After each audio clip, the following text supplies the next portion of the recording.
All right, well, it's time for Media Watch now. And James Creedon is with us in the studio. Hello there, James. Hello, now, Laura. A 3-hour interview with the French president was airing on BFM TV last night. That's right. I can't think of many presidents around the world who would sit down and talk to journalists for 3 hours, but President Macron did it. Yes.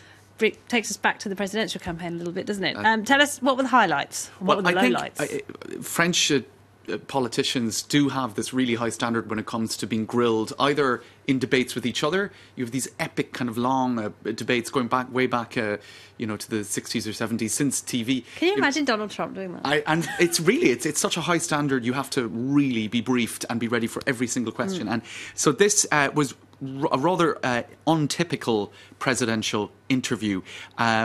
The main reason I think that this interview happened, if I can jump the gun a small bit, is because of this other interview that took place back in December where the journalist Laurent Delahousse was, well, unfortunately the video won't play there, but... Why are you so wonderful? He was criticised for being too complacent. It was kind of a complacent, deferential interview at the Élysée Palace where he walked around with Emmanuel Macron, and it was just seen as not being a very good... This was the opposite of that, wasn't it? Exactly. And so this was, you had two journalists without ties, not even referring to him as Mr. President. Yes, I found that rather shocking. Well, a lot of people did, actually. I'll show you some comments on Twitter in a moment. They were just calling him Emmanuel Macron as though he was a candidate still. That's it. And in fact, I think Macron at one moment said to one of the interviewers, Edwy Plenel, he more or less said, look, we're not exactly on the same position here. The president perhaps requires some respect. So here they refer to it in this headline as an explosive debate. So not an interview, but an explosive debate. Another journalist for France 2 described it as a clash. So French people are not used to seeing their president being interviewed in this manner. There is a sort of a set of customs, really, whereby journalists are respectful. That was really thrown out the window last night, wasn't it? And they don't interrupt so much. So this, the head of the political section of Le Monde said that this was an about turn in the way in which the head of state is interviewed, a kind of a complete left turn, if you like. And Edwy Plenel, remind us, of course, this is the journalist who's gone after Nicolas Sarkozy.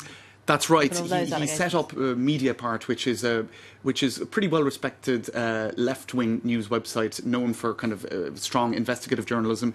He himself is a former Trotskyist. His positions now politically or economically are less. He's bankrolled by Tareq Ramadan, isn't he?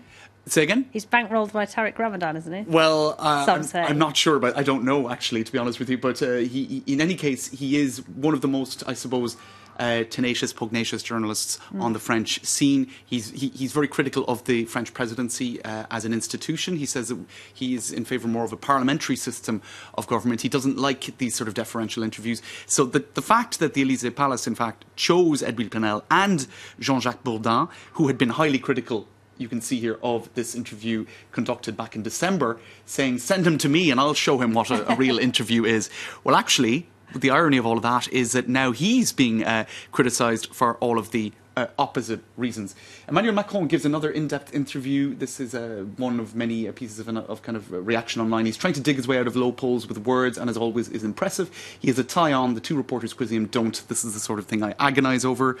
What other comments do we have? That's one sort of comparing the two journals who are wearing ties here, which in fact they weren't, to those Sesame Street characters, right? Yeah. Or the Muppet Show. Didn't he? Huh? He really took it on the chin, Macron. He did, but I mean, there is some analysis here in La Dépêche, newspaper, saying why did he take this risk? Yeah. And indeed, he took the risk because they're known for being two of the most difficult journalists in France. Scrappy. So, that's right. So if he came out of it looking well, then it's a real success. And you can see here comments like this: French president is doing a great job with the most difficult interviewers from France.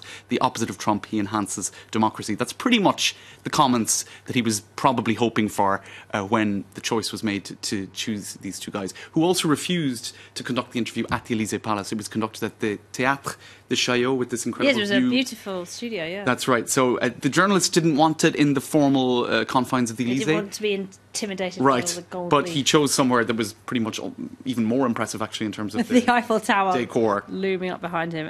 Absolutely. All right, let's move on to another story you've got for us then. This is Sina Weibo. This is China's answer to Twitter, really, isn't it? And That's right. It's backed down on its efforts to block gay content. What happened there? This was a huge uproar over the weekend in China and on Chinese social media, where they kind of very politely said, to create a more harmonious environment, we're going to take down any gay themes that are sort of shared on social media, on Weibo rather. Now, as you can see there, it's one of the biggest social networks in the world, 340 million monthly users. It's, I think, the biggest in China.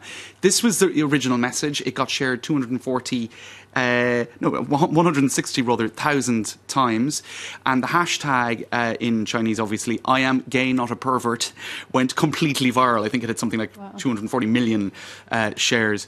And actually, they backed down because it is on the stock exchange. They require advertising revenue and whatnot. So they actually backed down, and there were headlines about it, as you can see here.